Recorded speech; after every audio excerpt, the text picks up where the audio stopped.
Josh, Ashton, you want to come on up here? Matt, Wiley, maybe you want to come up here?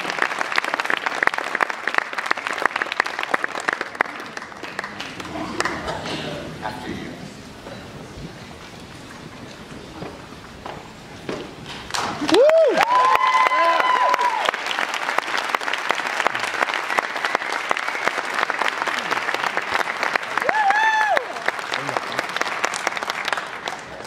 It's up to you folks.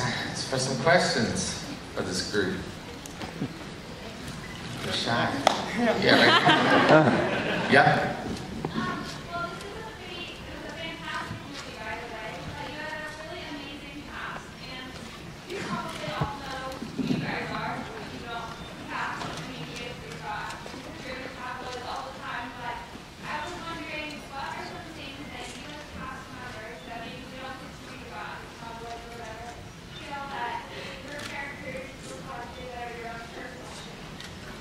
So, first of all, it was a fantastic movie. I heard that. Yep. And the tabloids and all that. But what are their personal things that they relate to the movie that they bring from their own life? Okay. I'm working this out in my head. This is like a weird equation question. Well, I guess we're similar in that we both have weight problems.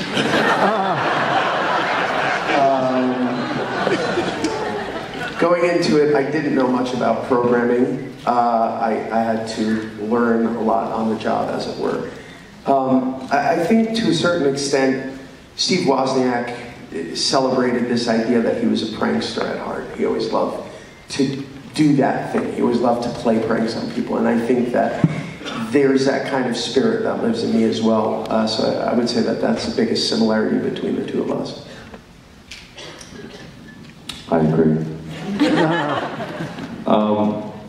Well, I guess first and foremost, I have ravenous interest in the tech space as a whole, so I think I share that quality. I think also,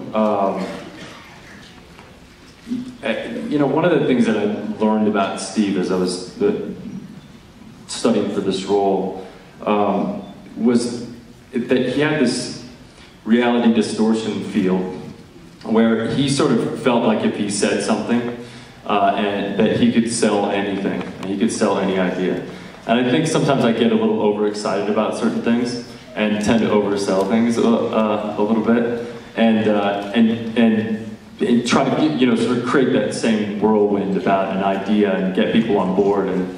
And I think the last thing would be just I have an entrepreneurial spirit, and I think that, you know, for me, the key component, my key interest in why I look at Steve Jobs as a hero for me, is that he's a guy who failed and got back on the horse. And I think we can all sort of relate to that in some place in our life where, you know, we were moving forward with something and we fell down, and we had the guts to get back up and go again. So I think I share that as well.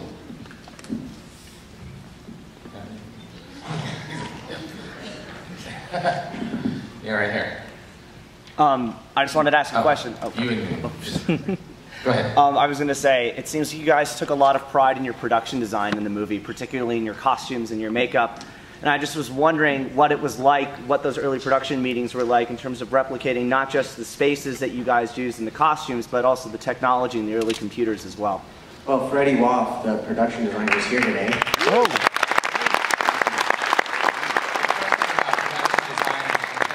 Costumes and yes. Yeah, no. Well, two angles. First was, you know, the story takes place in the 70s and the 80s, which aren't classically the best looking time for people. But I sort of talked to the production departments and I said, you know, when people lived in that time, they didn't see others as being unattractive, or hair being too big, or glasses being too big, or bell bottoms being too wide. In fact, weirdly enough, in the 70s, people sort of celebrated being sexy in that time, though retrospectively, you know, we have an opinion. So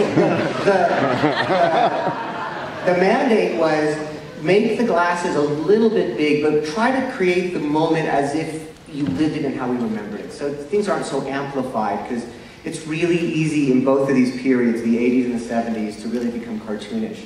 And I think that in the hair and the, and still trying always with a mind to making a film somewhat timeless, you know, even if you're doing a period piece.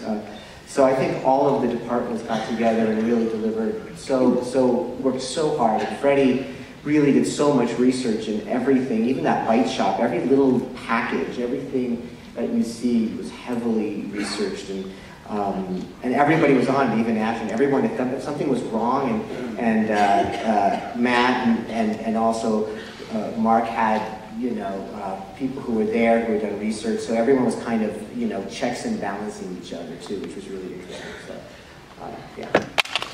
Chris, yeah, right there.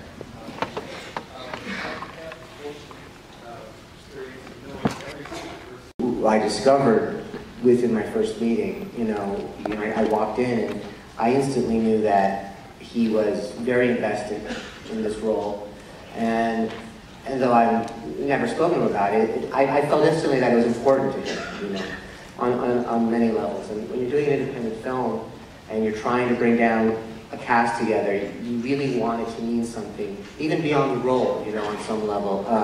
And I drove away from that meeting, and you know, all I can say is that it was obvious. You know, I mean, you can't explain those things. It's an X factor that you just think, oh yeah, of course. And it was beyond the similarity. Of course, the similarity is there, but you know, that really is just a very superficial first step. You know, you had to have a sort of notion that he would really be there and in the moment. He did a ton of work for this role. Well, first of all, this was terrifying. Like, this was honestly like one of the most terrifying things I've ever tried to do in my life. Because I admire this man so much and what he's done, and I admire the way he built things, and I admire the fact that you're filming this with an iPad right now. And you know, this guy created a tool that we use every day in our life, and he believed in it when nobody else did. And for me, like, so that was terrifying. And secondly, he's fresh in our mind.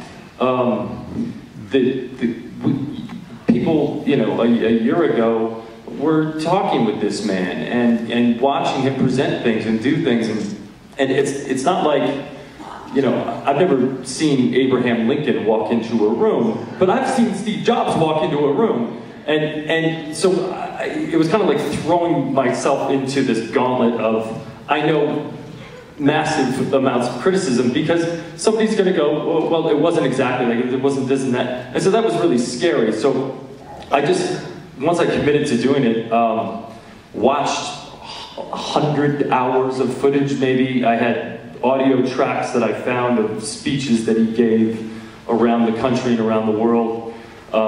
Met with several of his friends, people that he connected with, and then just try to deconstruct how he became that guy, because Steve Jobs wasn't always the Steve Jobs exactly how we remembered him. He sort of became that guy through various influences and you know, from going to India, different gestures that he had and things like this. So it was just painstaking study, and learn as much about the man and where he came from as I could. And once I found out, once I kind of cracked the code on why he wanted the things he wanted, the mannerisms and things like that sort of fell in. Yeah, I was going to say one more thing, which is that, you know, these are really hard movies to enter because, you know, there's a lot of expectation, but also a lot of people have different things invested in different parts of his life. And I think that one of the goals for the movie was not to necessarily answer every question, especially things you don't know or cannot know or hazard a guess at, but to sort of put you in a place, and hopefully the cumulative effect of the film will give you a feeling of what happened and of the man, opposed to, and I think that, you know, Ashton, you know, as well as Josh, who came to set with so much research, gesture, everything, and I think on some level, it's more about finding the essence of who these people were, the general spirit of them, and then presenting them fully committed. I think they both did that.